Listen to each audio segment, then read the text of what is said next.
Shalom, selamat hari Minggu. Kita akan memulai acara ibadah kita pada sore hari ini. Sebelumnya kami meminta supaya yang duduk di belakang untuk memenuhi bangku yang di depan dulu. Ayo, kita semua bangku yang di depan dulu kita penuhi, supaya bukan iblis yang duduk di depan. Maju ke depan.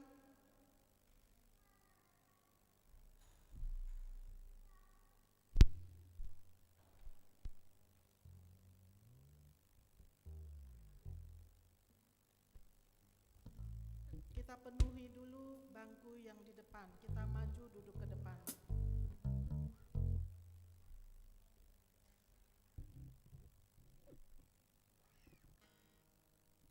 Acara ini akan dimulai ketika kita semua sudah pindah ke depan.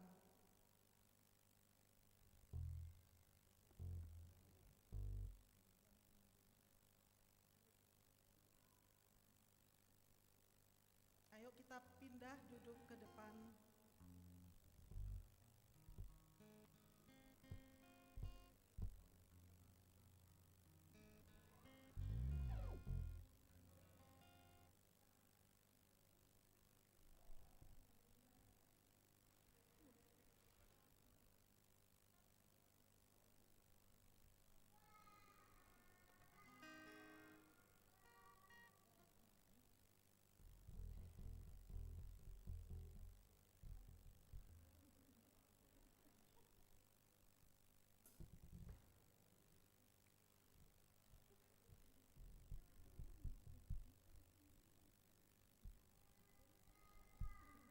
Shalom, kita mau memulai acara ibadah kita pada sore hari ini. Kita akan menaikkan doa kita secara pribadi, kita bersatu dalam doa.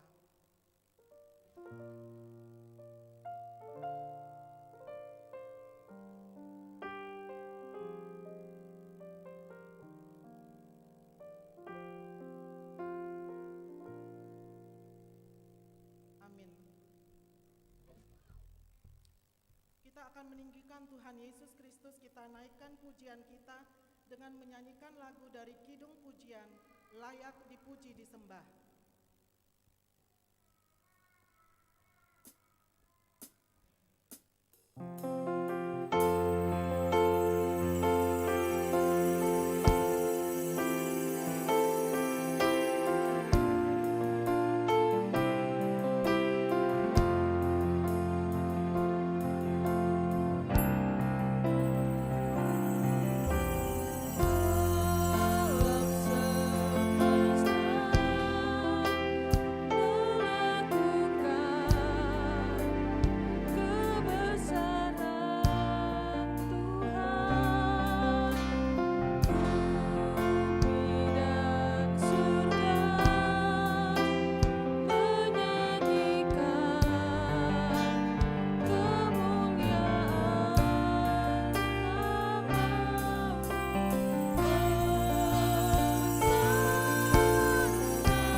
Dari Kidung Jemaat Yamuger nomor 17 ayat 1 dan ayat 2.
dan nama Roh Kudus yang menciptakan langit dan bumi. Amin. Engkau memberitahukan kepadaku jalan kehidupan. Di hadapanmu ada sukacita berlimpah-limpah. Di tangan kananmu ada nikmat senantiasa. Haleluya.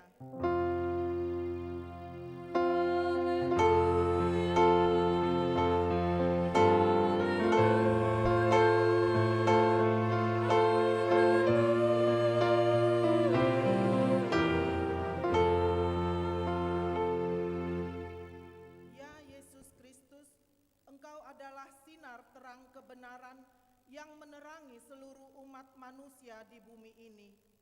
Hadapkanlah wajah-Mu kepada kami dan sucikanlah hati dan jiwa kami, supaya kami mengenal jalan kehidupan itu. Bimbinglah kami supaya jangan tersesat dari jalan yang benar itu. Yesus Kristus Tuhan kami. Amin.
pada minggu hari ini yang tertulis di dalam kitab Matius 11 ayat 29.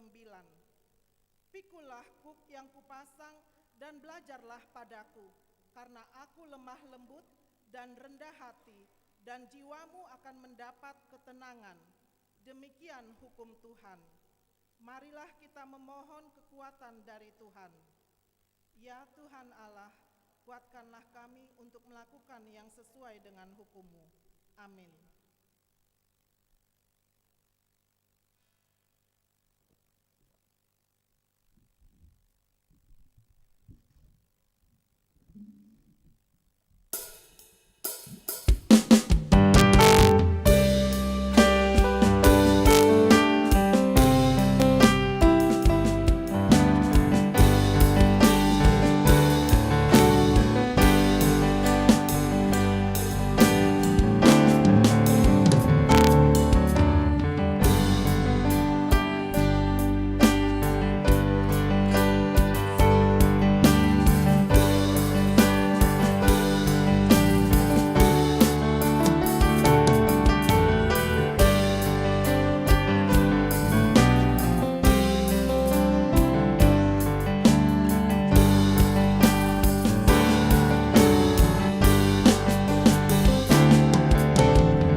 hadapan Tuhan untuk mengakui segala dosa-dosa kita. Kita berdoa. Ya Bapa Tuhan kami di surga, Engkau maha kasih dan maha benar, berkat-Mu melimpah dan kekal selama-lamanya. Kasihanilah kami ya Tuhan, lupakanlah segala kejahatan dan dosa kami. Kami sering berbuat dosa terhadap Engkau dan membangkitkan amarah-Mu, karena kami sering melanggar hukum-Mu. Limpahkanlah kasih sayang-Mu kepada kami, dan berkatilah kami dengan pertolongan-Mu. Ya Tuhan Allah sumber kebahagiaan kami, ampunilah segala dosa dan pelanggaran kami, di dalam anak-Mu Tuhan Yesus Kristus, Juru Selamat kami. Amin.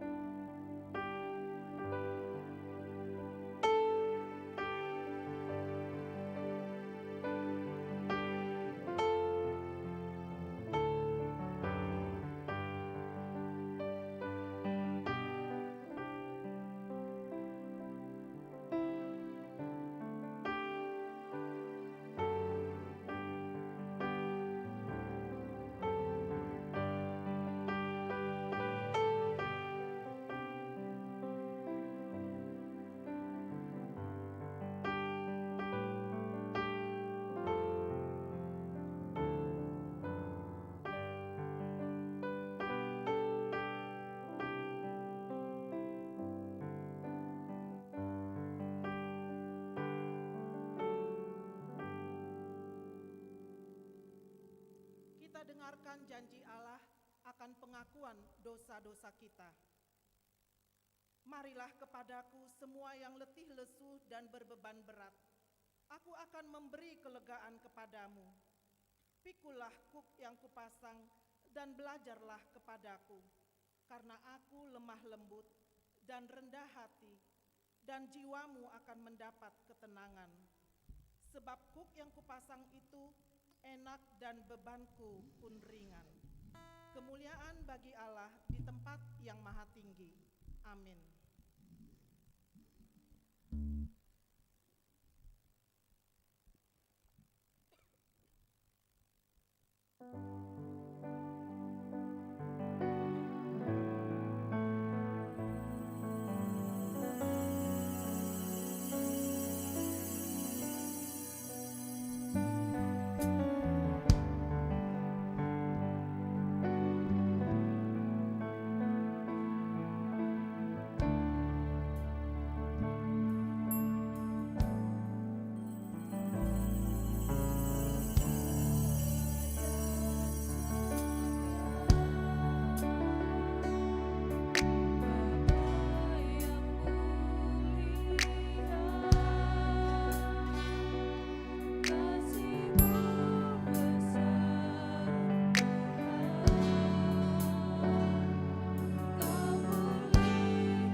firman Tuhan yang ditetapkan untuk hari Minggu ini, yaitu dari 1 Korintus 1 ayat 26 sampai ayat 31.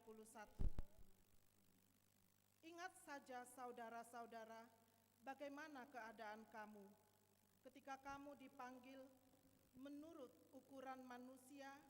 Tidak banyak orang yang bijak, tidak banyak orang yang berpengaruh, tidak banyak orang yang terpandang. Tetapi apa yang bodoh bagi dunia, dipilih Allah untuk memalukan orang-orang yang berhikmat. Dan apa yang lemah bagi dunia, dipilih Allah untuk memalukan apa yang kuat. Dan apa yang tidak terpandang dan yang hina bagi dunia, dipilih Allah. Bahkan apa yang tidak berarti, dipilih Allah untuk meniadakan apa yang berarti. Supaya jangan ada seorang manusia pun yang memegahkan diri di hadapan Allah. Tetapi oleh Dia, kamu berada dalam Kristus Yesus, yang oleh Allah telah menjadi hikmat bagi kita. Ia membenarkan dan menguduskan dan menebus kita. Karena itu seperti ada tertulis, barang siapa yang bermegah, hendaklah ia bermegah di dalam Tuhan. Demikianlah firman Tuhan. Berbahagialah orang yang mendengar firman Allah serta memeliharanya. Amin.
Marilah kita bersama-sama mengaku iman kepercayaan kita sebagaimana teman-teman seiman di seluruh dunia. Kita bersama-sama mengucapkannya. Aku percaya kepada Allah, Bapa yang Maha Kuasa, Khalik langit dan bumi. Aku percaya kepada Yesus Kristus, Anaknya yang tunggal Tuhan kita, yang dikandung daripada Roh Kudus, lahir dari anak darah Maria, yang menderita sengsara di bawah pemerintahan Pontius Pilatus, disalibkan, mati dan dikuburkan, yang turun ke dalam kerajaan maut. Pada hari yang ketiga, bangkit pula dari antara orang mati, naik ke surga, duduk di sebelah kanan Allah, Bapa yang Maha Kuasa. Dari sana akan datang kelak untuk menghakimi orang yang hidup dan yang mati. Aku percaya kepada Roh Kudus dan adanya satu gereja yang kudus, persekutuan orang kudus, pengampunan dosa, kebangkitan daging, dan hidup yang kekal.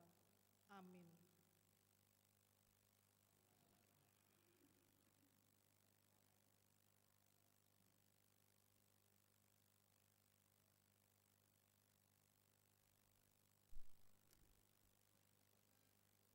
Shalom.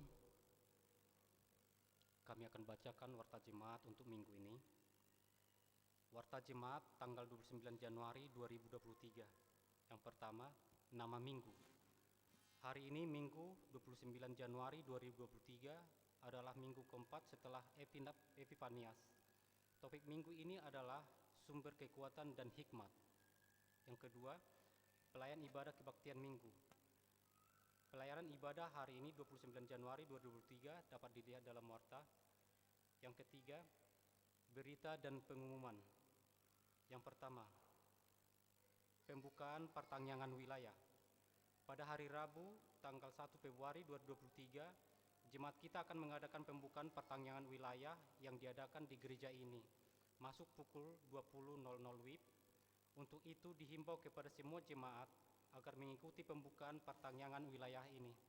Dan mulai minggu depan, setiap hari Selasa dan Rabu, pertangyangan wilayah akan diadakan di rumah jemaat.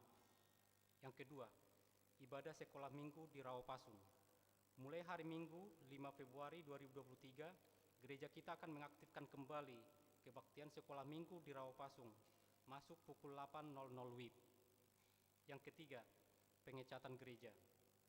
Sehubungan dengan telah dimulainya pelaksanaan pengecatan gereja, maka dengan ini gereja menyampaikan permohonan maaf atas ketidaknyamanan Bapak, Ibu, Saudara-saudari selama mengikuti ibadah di gereja ini. Bersamaan dengan ini, gereja mengajak segenap jemaat yang dikasihi Tuhan untuk memberi dukungan doa, dan gereja juga memberikan kesempatan bagi jemaat yang membuka hatinya untuk memberikan partisipasi dukungan material atas pelaksanaan pengecatan gereja ini. Kiranya Tuhan memberkati kita semua. Yang keempat, keuangan. Laporan keuangan gereja kita dapat dilihat di warta. Saldo kas keuangan gereja per tanggal 29 Januari 2023. Kuria Diakoni sebesar Rp435.322.377. Pusat sebesar Rp66.208.550. Pembangunan dan perawatan Rp48.774.500. Transistoria Rp12.450.000. Sarana parkir dan jalan Rp84.397.000. Gereja mengucapkan terima kasih kepada seluruh jemaat yang telah memberikan persembahan pada minggu ini, iuran, ucapan syukur, perpuluhan, janji iman, dan lain-lain. Kiranya Tuhan memberkati persembahan tersebut untuk kemuliaan-Nya. Ulang tahun. Jumlah jemaat yang berulang tahun dalam satu minggu ini sebanyak 29 orang.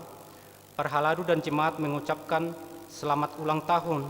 Kiranya Tuhan memberkati dan memberi umur yang panjang kepada jemaat yang berulang tahun.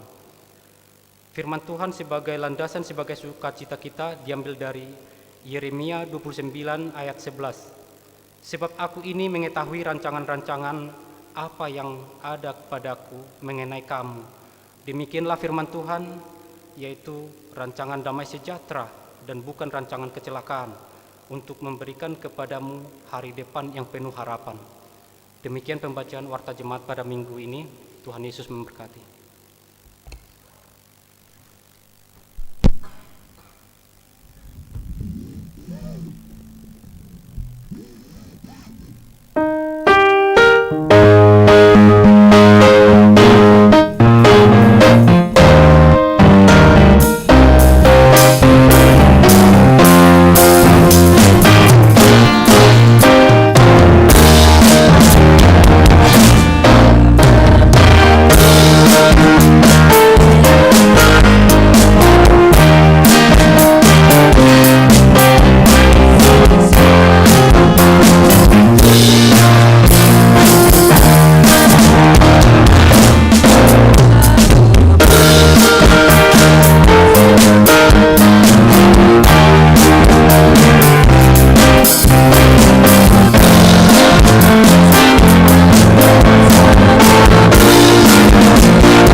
di dalam doa.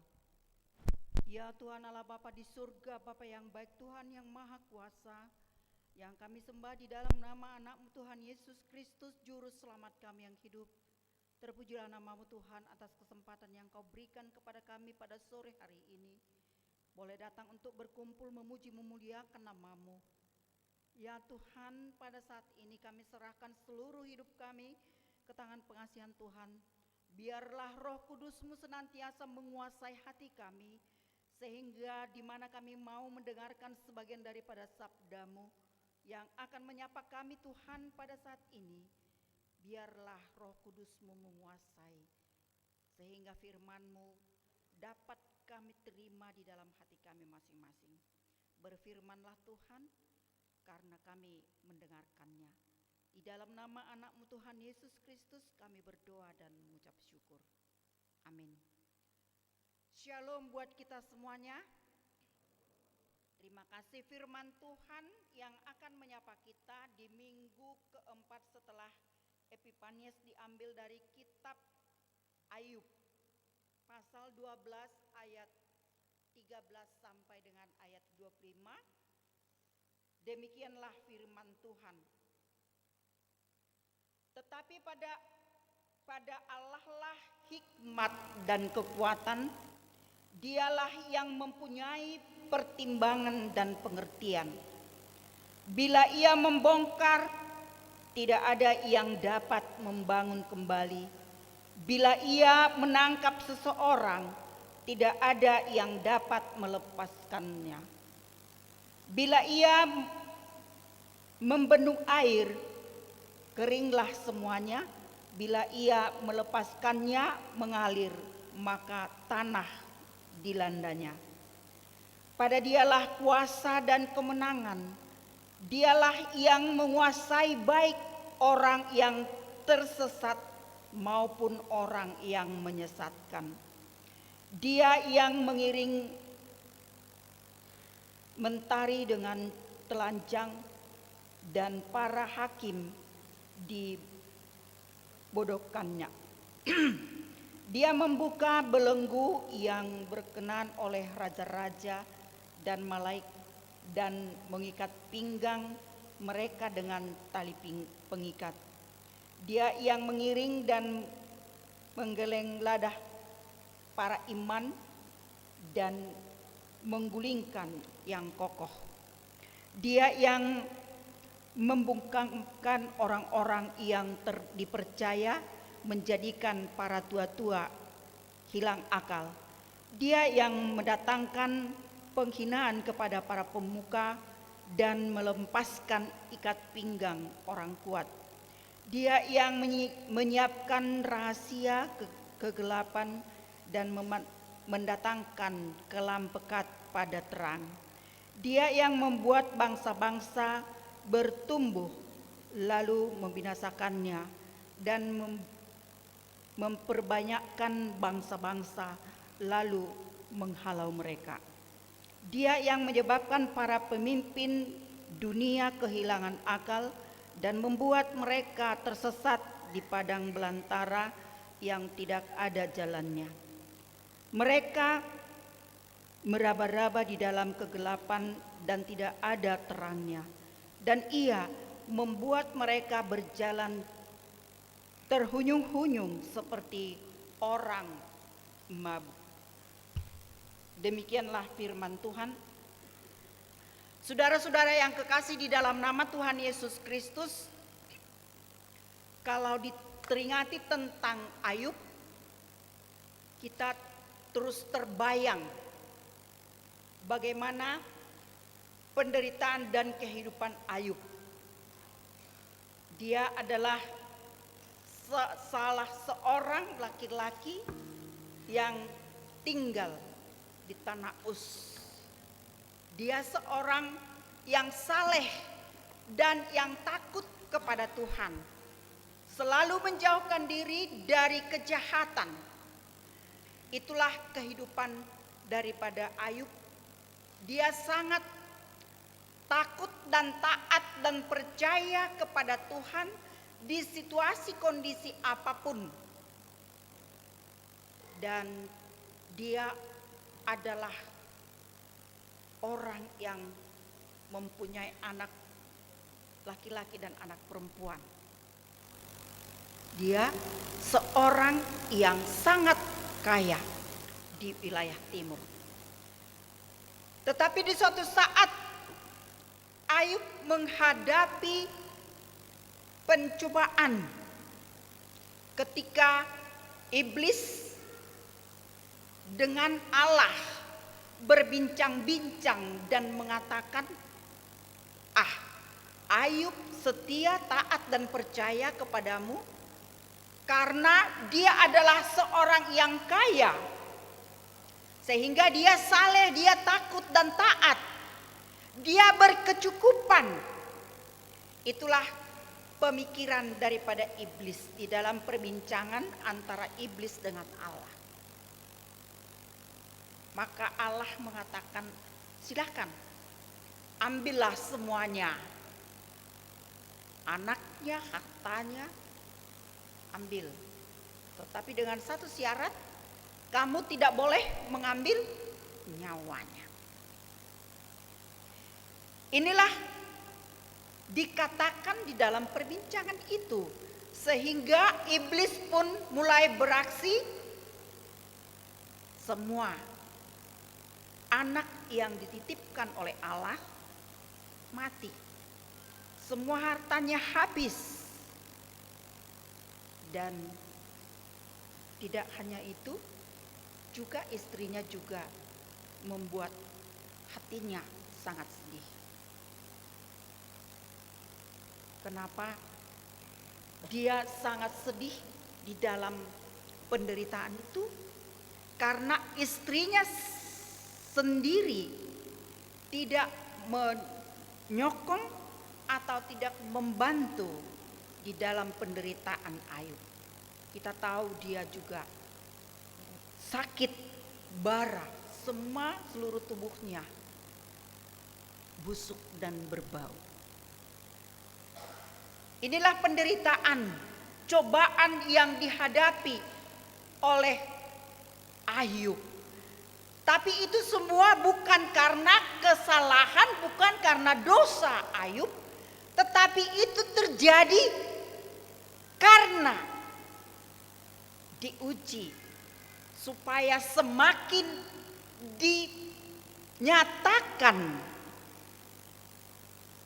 Allah, kesalehan, ketaatan, keyakinan daripada Ayub, dan keteguhan iman daripada Ayub di dalam kehidupannya. Dia saleh, dia taat, dia takut kepada Tuhan, bukan oleh karena harta duniawi, tetapi memang dia adalah orang yang sangat sempurna di mata Tuhan. Jadi apapun yang terjadi di dalam hidupnya, dia tetap setia, dia tetap taat, dia tetap takut, dan dia selalu menjauhkan dosa dari kehidupan Ayub.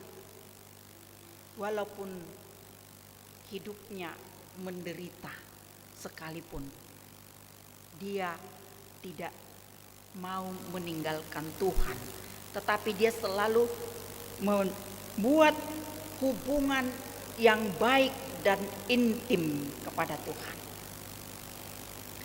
Itulah kehidupan daripada Ayub sebagai tokoh di dalam kitab suci kita. Maka di dalam ayat ini tadi, ketika dia menderita, juga istrinya mengatakan, apakah masih taat kamu kepada Tuhan? Apakah kamu tidak meninggalkan dia?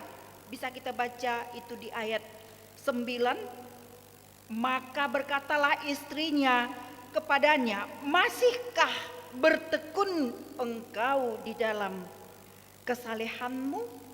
Kutuklah Allahmu dan matilah.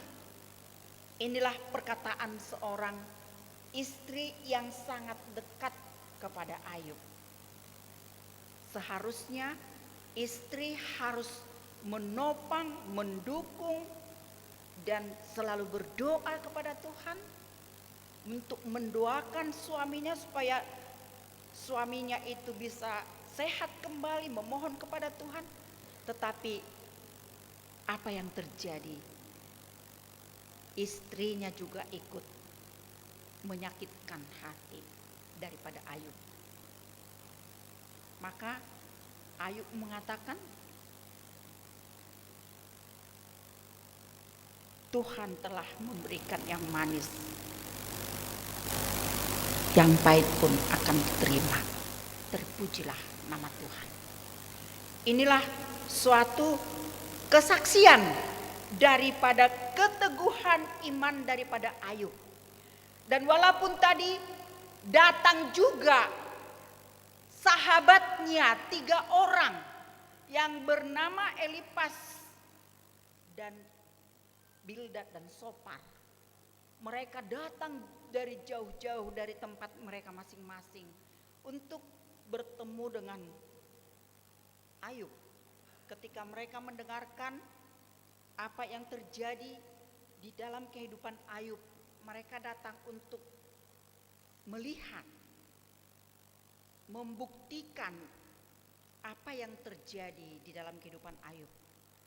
Tetapi sahabatnya sendiri pun ikut menekan daripada kehidupan Ayub.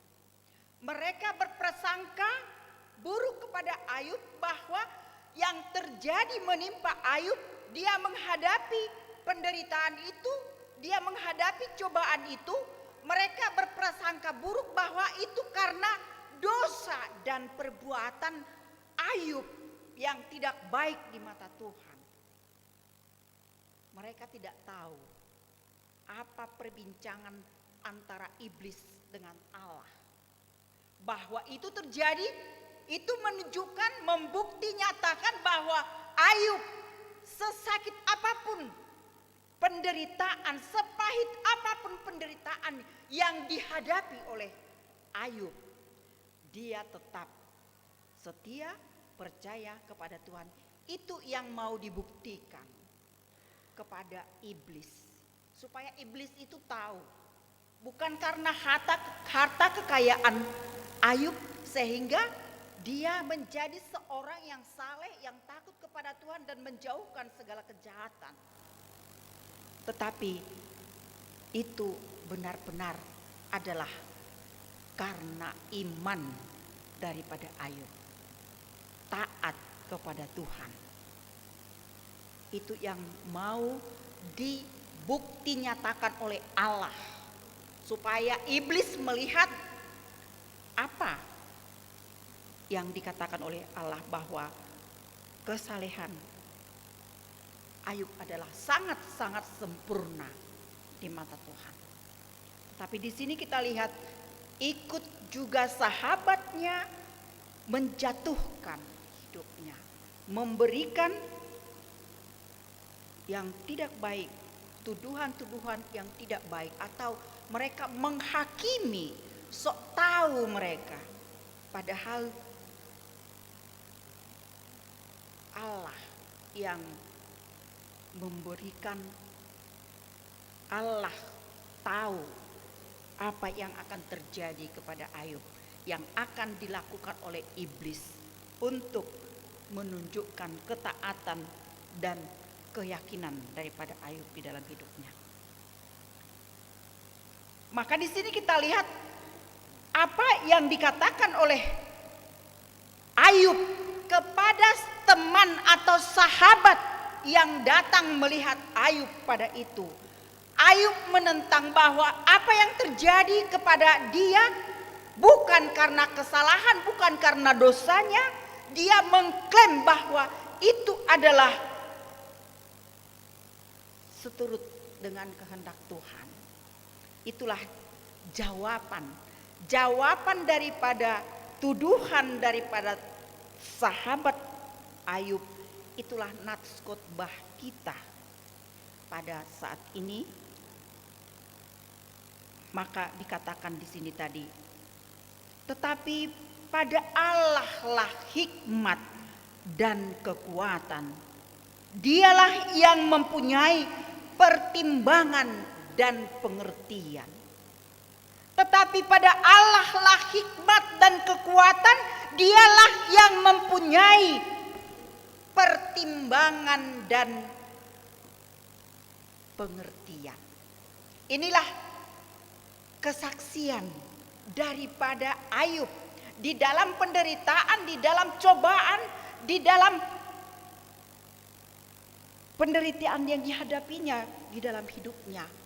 Itu adalah pertimbangan Tuhan dan pengertian Allah, dan itu adalah hikmat daripada Tuhan.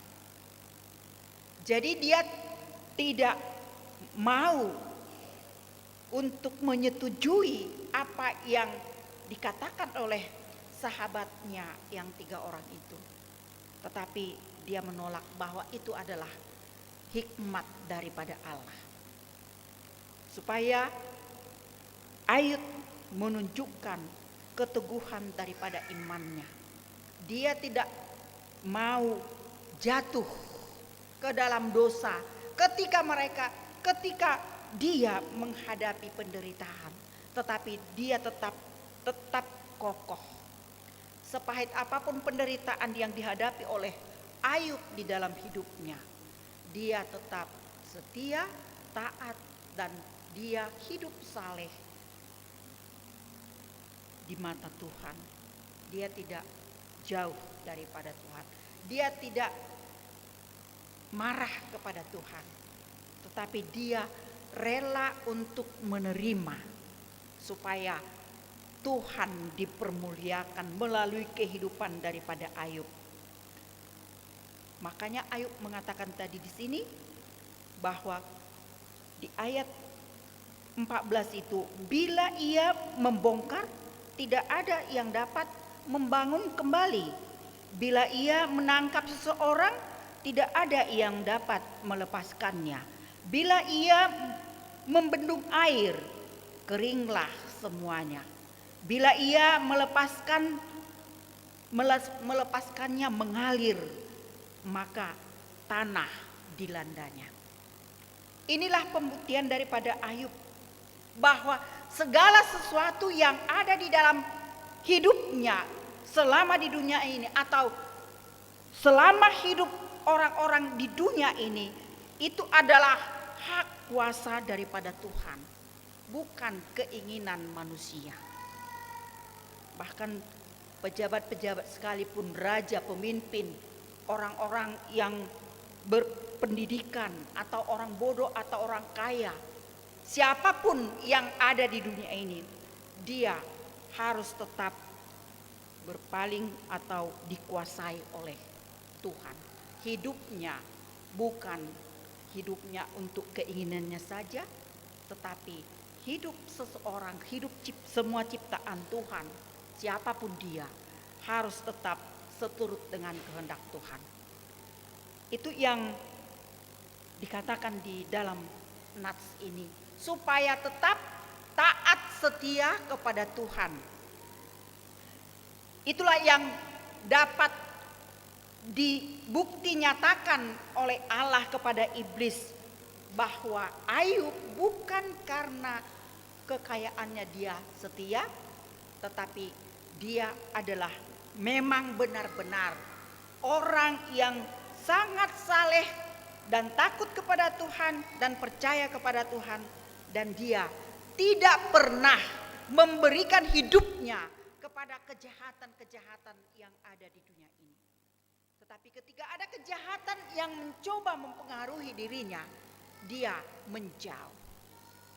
Dia tidak memberikan hidupnya untuk keinginan dirinya sendiri, tetapi dia taat hanya kepada Tuhan.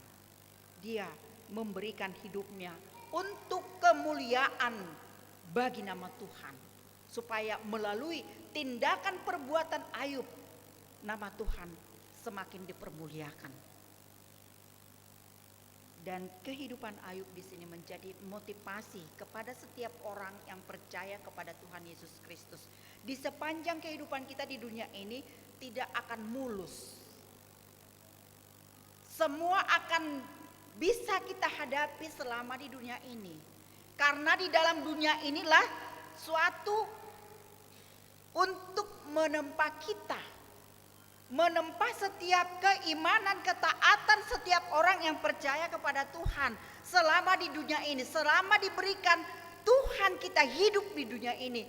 Disinilah kita perlu untuk membukti nyatakan kesetiaan, ketaatan dan keyakinan kita kepada Tuhan. Kalau kita sudah dipanggil oleh Tuhan, kita tidak bisa lagi untuk menunjukkan ketaatan, kesetiaan kita kepada Tuhan. Tetapi selama hidup di dunia ini, disinilah perlu kita semakin diperbaharui, semakin diperbaiki untuk melaksanakan apa yang dikeinginkan oleh Tuhan. Tetapi di dunia ini kita diperhadapkan dengan berbagai tantangan dan masalah. Ketika kita menghadapi tantangan tersebut, bagaimana kita untuk menyikapi? Bagaimana kita untuk menerima? Bagaimana kita untuk menghadapi penderitaan, pencobaan atau godaan-godaan yang ada di dunia ini? Apakah kita terus terpengaruh kepada keinginan dunia ini atau godaan iblis? Inilah perlu kita persiapkan diri kita sebagai umat yang telah diselamatkan, yang telah ditebus oleh darah Kristus, yang telah diangkat oleh Kristus menjadi anak-anaknya. Kita perlu bertaruh dan kita perlu bertanggung jawab atas keselamatan yang diberikan oleh Tuhan. Kita buktikan bahwa kita taat setia kepada Tuhan di sepanjang kehidupan kita. Dia telah rela berkorban mati di kayu salib untuk menebus dosa kita. Inilah suatu contoh panutan sebagai kita pengikut Kristus. Ketika Tuhan Yesus menghadapi penderitaan, Dia rela berkorban untuk menyelamatkan kita, bukan karena dosanya seperti tuduhan-tuduhan daripada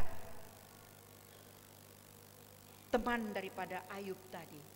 Bahwa ketika Ayub menderita, mereka menuduh bahwa itu karena dosanya.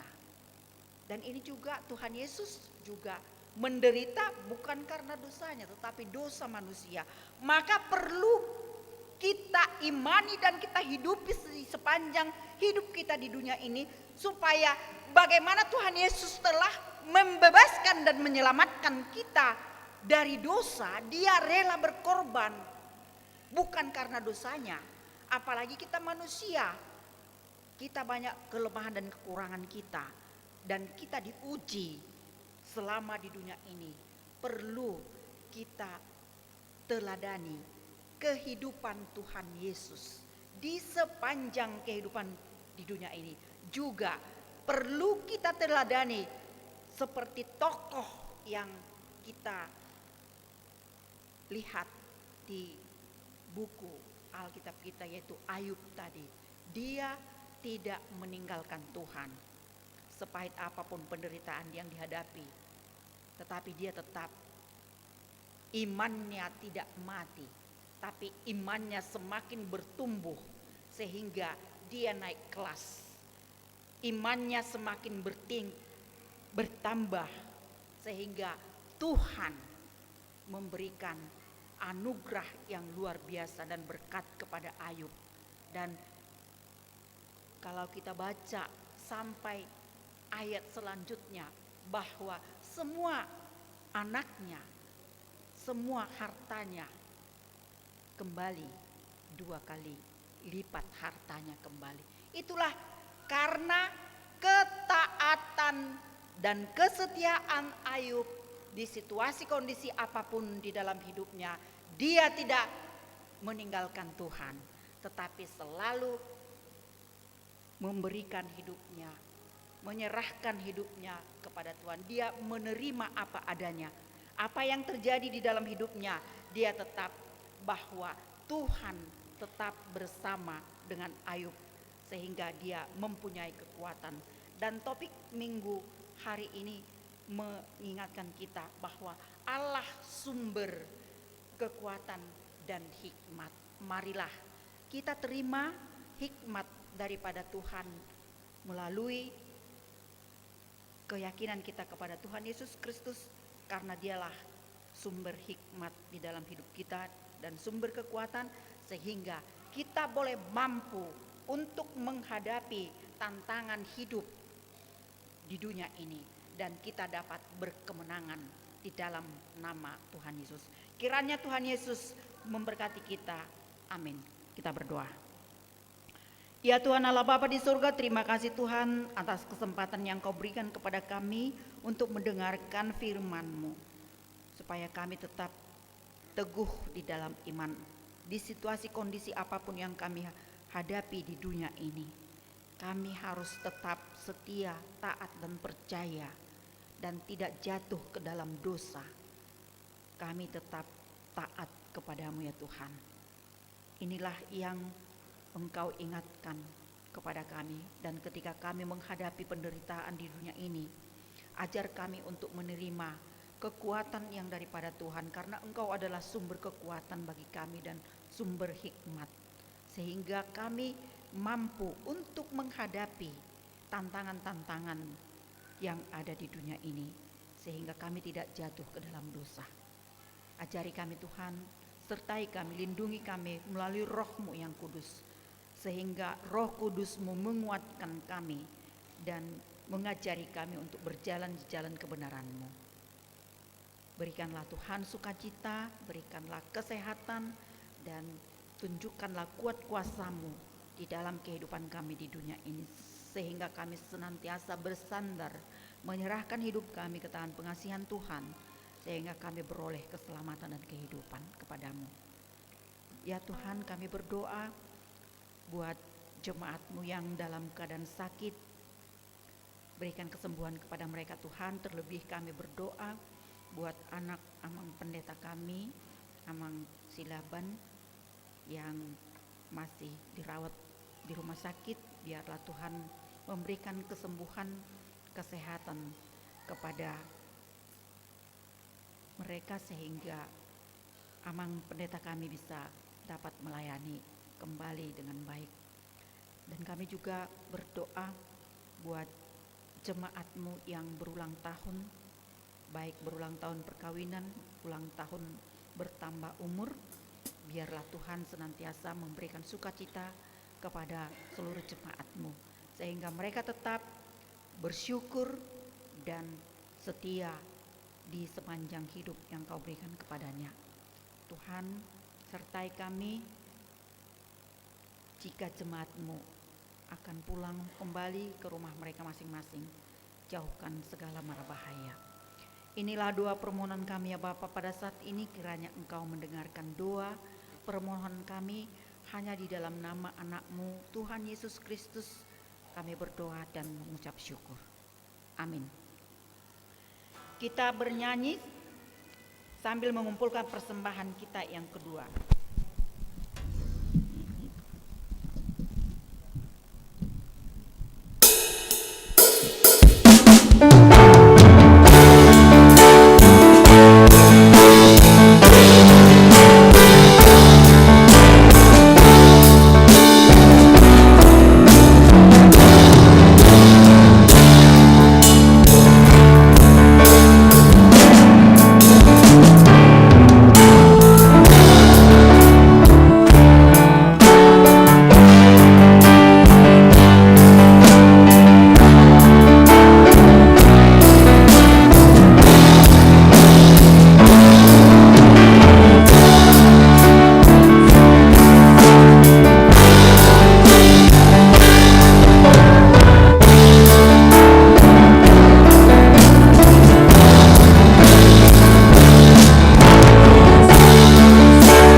surga, kami mengaku bahwa Tuhan adalah sumber dari segala karunia yang melimpah dalam kehidupan kami masing-masing.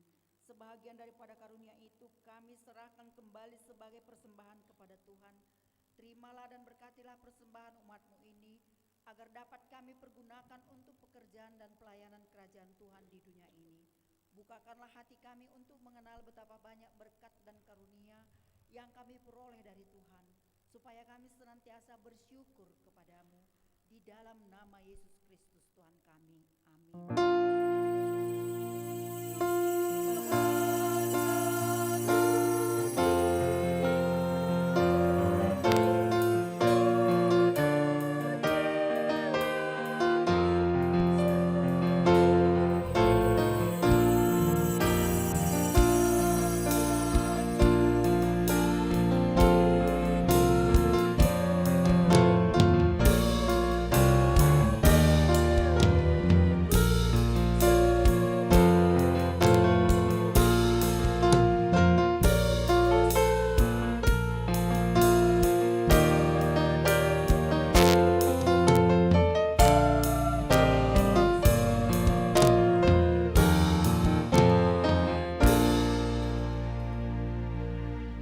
Bapa kami yang di surga, dikuduskanlah namamu, datanglah kerajaanmu, jadilah kehendak-Mu di bumi seperti di surga. Berikanlah kami pada hari ini makanan kami yang secukupnya, dan ampunilah kami akan kesalahan kami, seperti kami juga telah mengampuni orang yang bersalah kepada kami. Dan janganlah membawa kami ke dalam pencobaan, tetapi lepaskanlah kami daripada yang jahat.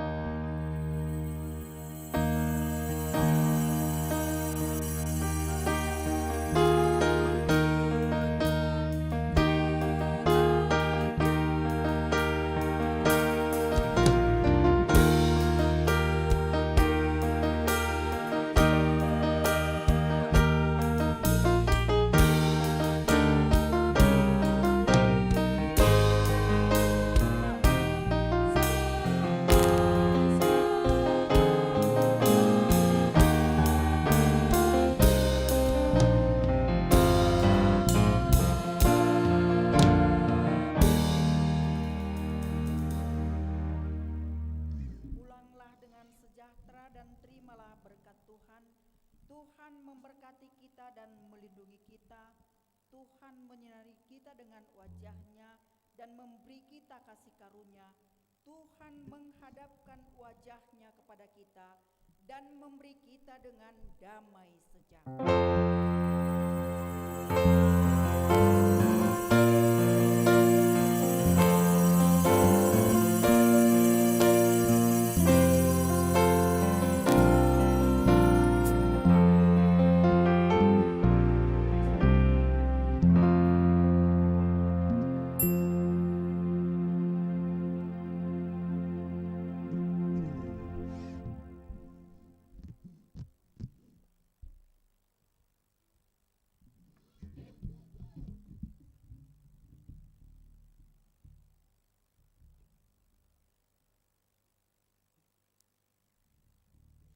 Kami Parhalado, AKBP Harapan Jaya yang melayani pada sore hari ini, juga tim multimedia, song leader, pemusik, mengucapkan selamat hari Minggu buat kita semuanya. Tuhan Yesus memberkati. Shalom.